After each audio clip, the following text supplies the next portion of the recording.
Greetings everyone and welcome. Today in this video we're going to focus on nomenclature of organic compound. If it has 2 carbons, it's alkane. If it has 6 carbons, it's hexane. If we're dealing with alkanes, alkene we have seen we end with E and E. If it's an alkyne, we end with ine. If it's an alcohol, we end with fire. So let's go to the first example. But before we get to the examples, there's some few rules that we need to adhere to when you are dealing with nomenclature. The first one, you must identify your longest continuous carbon chain. After you identify it, you have to give the priority and number from the end that gives the lowest number to the branch, if it's an alkane, because there's a functional group, or if it's an alkene or alkyne or the others, you give the functional group the smallest number possible. Example 1. First, you need to identify the longest continuous carbon chain. So your longest continuous carbon chain is this chain here with how many carbons? 1, 2, 3, 4, 5. So it's a pent. Now, you have 2 branches. You have a chloro, you have a methyl. Methyl because it has 1 carbon. So you have a methyl group and you have a chloro group. Now you start numbering from the end that gives these branches the smallest number possible. So if you start numbering from this end, 1, 2, 3, 4, 5, it means methyl group will be given number 2, chloro number 3. What if we name from this side? 1, 2, 3, 4, 5. We have 3 and 4. So you number from the end that gives the branches the smallest number possible. So this is how we're going to number it. 1, 2, 3, 4, 5. We know the parent chain is a pent because of 5 carbons. We know we have a chloro, we have a methyl group. Another rule that we not indicate here is when you have 2 groups that are not identical, you go alphabetical. C chloro comes before methyl. So when you are naming, you give priority to chloro. So the name becomes 3 chloro, 2 methyl, pentane. Let's go to the next example. You can have cyclic compounds. This is cyclic alkanes. Again, in the rule of cyclic alkanes, and you have branches, you give the branches and go clockwise or anti-clockwise to give the branches the smallest number possible. So here you have to start 1, 2, 3, 4, 5. So this is 5 is pent. It's cyclic. So it is called cyclopent. Now at number 1, we have a methyl, and number 2, you have a methyl. This methyl could be even number 3. So you have to indicate where the branches are. So in this case, you'll have to indicate number 1, number 2. So you say 1, 2 dimethyl cyclopentane. 1, 2 dimethyl cyclopentane. Let's go to another example. This case, you identify the functional group. Your functional group is an alkene. So identify the longest continuous carbon chain that contains that functional group.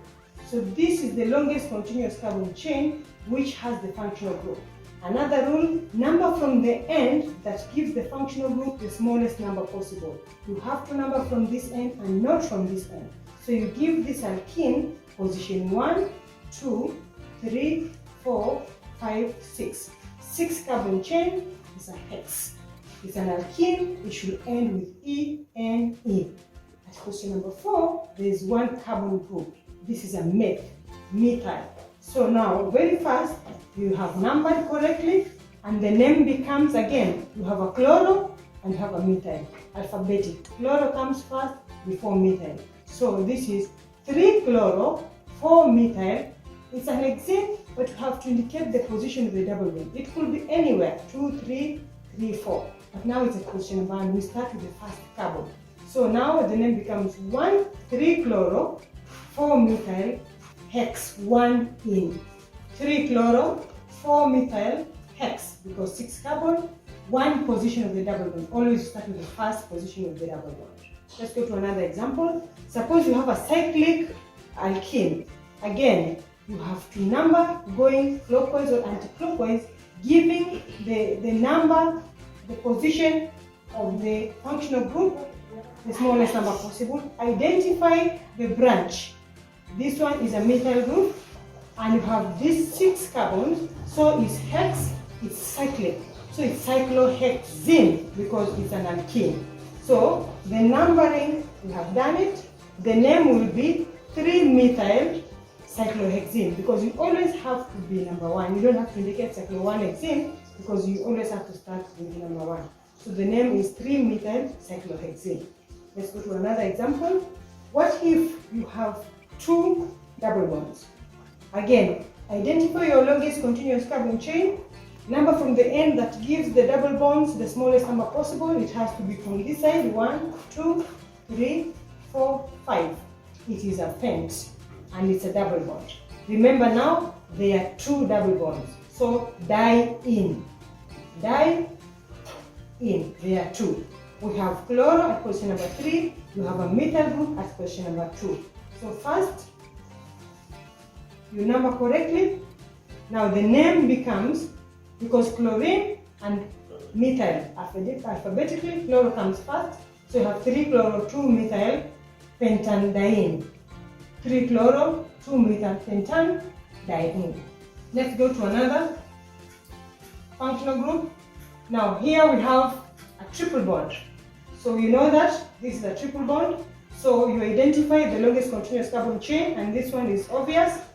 Remember, this is always carbon, this is carbon, this is carbon. So in this case, you have 3 carbon. So this is prop.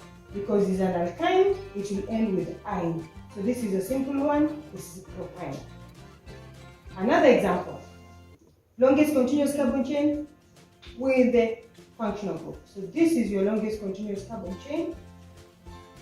Numbering from the end, giving this functional group the smallest number possible. So this one should be 1, 2, 3, 4, 5, 6.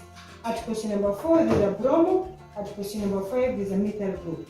And now, the triple bond is not at position number 1. The triple bond is at position number 2. We always start with the first carbon with the double bond or the triple bond.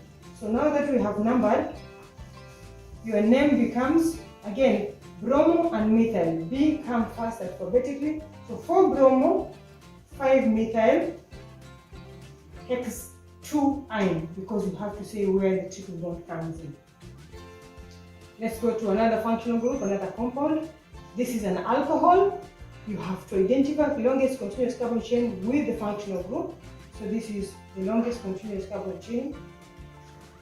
Number from the end giving this functional group the smallest number. It has to be 1, 2, 3, 4. 4 is bute. Alcohol, all. Number 2, you have chloro. Number 3, you have a methyl. Again, alphabetical numbering of the branches. So there you have, at position number 2, you have a chloro. At position number 3, you have a methyl group. Your longest continuous carbon chain has 4 carbon. So the name now becomes 2-chloro, 3-methyl, butane 1-all.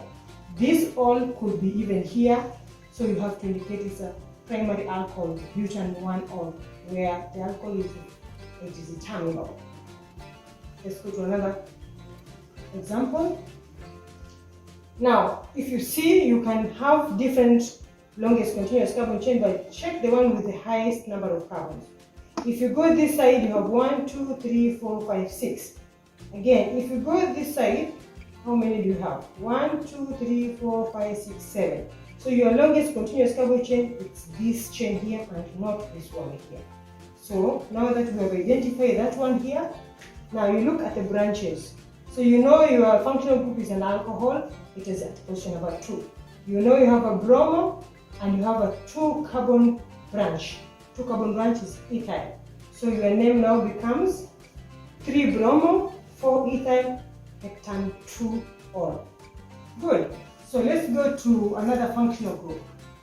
This functional group we have seen before in our previous video that this one is a ketone.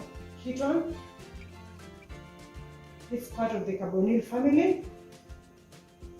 Numbering, because this one is symmetrical, 1, 2, 3. Ketone is a middle group. It has to be in the middle. So in this case, you have 3 carbons. This is prop. So this is called propanol. The common name is acetone. This is the common ingredient in nail polish remover. Let's go to another example. What if you have a terminal? So this is called an aldehyde. An aldehyde, it's always at position number 1. So this is 1, 2, 3. It has 3 carbons. So the ending is al because of an aldehyde. So that one becomes propanal. Let's go to another example. Sometimes, instead of being given this skeleton structure, an examiner can give you this condensed formula. So you need to know how to go from this formula to this one. Very fast, whenever you see CO, just know that is a ketone. Whenever you see CH3 into bracket 2, you know these are branches. Whenever you see CH, you know you have something coming out. So you have to make sure that you draw into this skeleton for you to give a proper name. So convert that one, and this is what you have. Because this CH3, it's this one here. This CO, it is this carbonyl group. CH2, two of them, CH2, CH2. And then this CH is here, and then you have CH3, CH3. So that's how you convert this skeleton form, so this condensed form to this skeleton form for you to give a proper name. Now that you already know, you have to identify your longest continuous carbon chain containing this functional group, a ketone. So, and then you number from the end, that gives this ketone the smallest number possible. So that one becomes 1, 2 from your left to your right. Now, you know there's only one branch, which is a methyl group. The ketone is at position number 2. So the name becomes 5-chloro, 3-methyl heptane 2-ol. Continue to another functional group, that is a carboxylic acid, because of the presence of C-double-bond-O and OH. Now, this is a tricky question because you have two functional groups. You have a ketone and you have a carboxylic acid. Whenever you find two functional groups, one functional group takes priority over the other. Carboxylic acids are given priority. Now this one becomes a branch, and the name of this carbonyl group inside a structure is called oxo. And this one is oic acid. So now it takes position number 1, 2, 3, 4, 5, 6. This is 6 hexanoic acid, but as position number 4 we have an oxo. So let's number it correctly. So the name becomes 4-oxohexanoic acid. 4-oxohexanoic acid. Carboxylic acid take preference over the ketone. Another example, you have a cyclic structure. So again, wherever you have a cyclic, this always automatically becomes position number 1, 2, 3, 4, 5, 6. Someone might ask, why are you not going this way? Bromo takes preference over methyl group. So you go this side. So now your name becomes cyclohexanone, but you have to indicate where the position of the two branches, bromo and methyl. So your name becomes 2-bromo, 6-methyl cyclohexanone. Another example, you have a cyclic structure with two identical functional groups of ketone. So that one is obvious. And this one is 1,3-cyclopentane dione.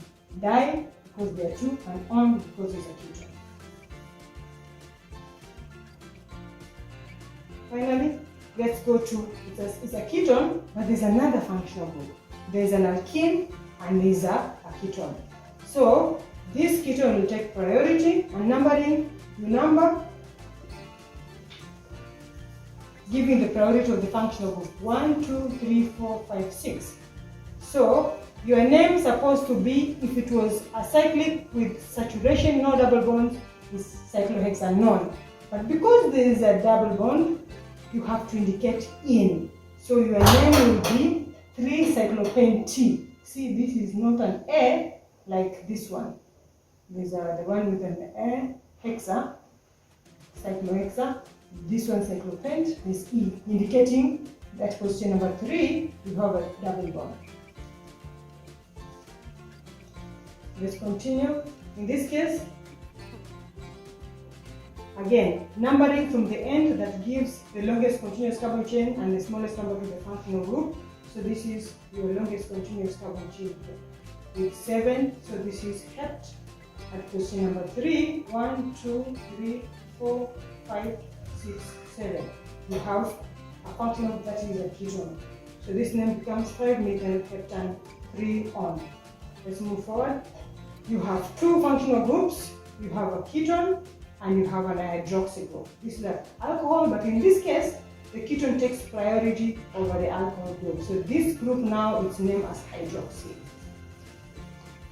Numbering from the area end that gives the functional group with a priority the smallest number possible. It has to be from this side 1, 2, 3, 4. So built functional group priority is a ketone, and at position number 3 you have a hydroxyl group. So that is how you number it, and the name becomes 3-hydroxy butanone because it's 4 carbon and it's a ketone. Now you have a ketone and you have an aldehyde. And the aldehyde is a terminal carbonyl group. A ketone can be anywhere in the middle. So again, between the two functional groups, the aldehyde takes priority over the ketone. So this gets number 1, 2, 3, 4, 5. Now this becomes a substituent and is called oxo. So you have to number correctly and you have to give the correct name, and the name becomes 4-oxo-pentanal because it's a 5 carbon and the functional group that has no priority is an aldehyde. Let's move forward. You have two functional groups. You have an amino group. This is called amino group. If it's a branch, it's an amino. This is an aldehyde. It takes priority. So number 1, 2, 3, 4, 5. 5 is pent. An aldehyde pentanal. Because number 4, there's an amino group. So now that you have numbered correctly, now give the correct name. The correct name becomes 4-amino-pentanal. Let's go to this. You have, this is an ether functional group, but when you compare to a ketone takes priority. You have another branch called bromo. So this is number 1, 2, 3 instead of 1, 2, 3, 4. So start numbering from this 1, 2, 3, 4, 5, 6. 6 is hex. It's a ketone, hexanone, but at position number 3 there's an ether. So number 2 there's a ether which is called methoxy. Methoxy because it has just 1 carbon. If it had 2 carbons, it's ethoxy. 3 carbon, propoxy, and so forth. So now that you have already numbered, the name becomes again methoxy and bromo. Bromo comes first. So the name is 5-bromo, 2-methoxy, hexane 3-on. Thank you for watching and kindly subscribe.